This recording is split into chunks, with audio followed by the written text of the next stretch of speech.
नमस्कार, मी विलास मालकर. आपण पाहू शकता माझ्या हातामध्ये एक अद्रकीचा पूर्ण कंद आहे की ज्याच्यामध्ये आपल्याला पानं असे पूर्णपणे पिवळे झालेले दिसत आहेत. पिवळे आणि नारंगी कलर आला आहे त्याला. आणि इथं आपण खाली पाहू शकतो की कुठल्याही प्रकारचं, थोडं क्लोज आहे, कुठल्याही प्रकारचं याचा जो स्टंप आहे हा डॅमेज नाही आहे. त्याच्यानंतर खालचा जो काही कंद आहे हाही पूर्णपणे सेफ आहे.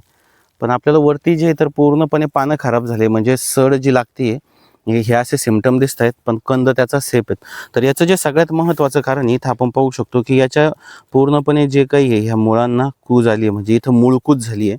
आणि मूळकूज झाल्यामुळे याचं कुठल्याही प्रकारचा अन्नद्रव्याचा अपटेक नाही आहे. त्याच्यामुळे आपल्याला हे पानं अशा प्रकारे दिसत आहेत.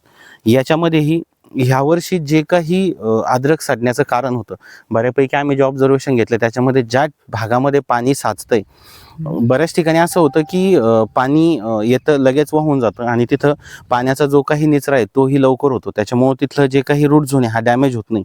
पण आता असा काही भाग आहे का जिथं पाणी पडल्यानंतर वाहून तर जातं आहे, पण मातीमधलं जे काही पाणी आहे हे लीच आऊट होत नसल्या कारणामुळे जो काही अद्रक पिकाचा जारवा आहे किंवा जे मुळं आहेत हे सडायला सुरुवात होते आणि त्याच सडीचं रूपांतर कंद सडीमध्ये होतं.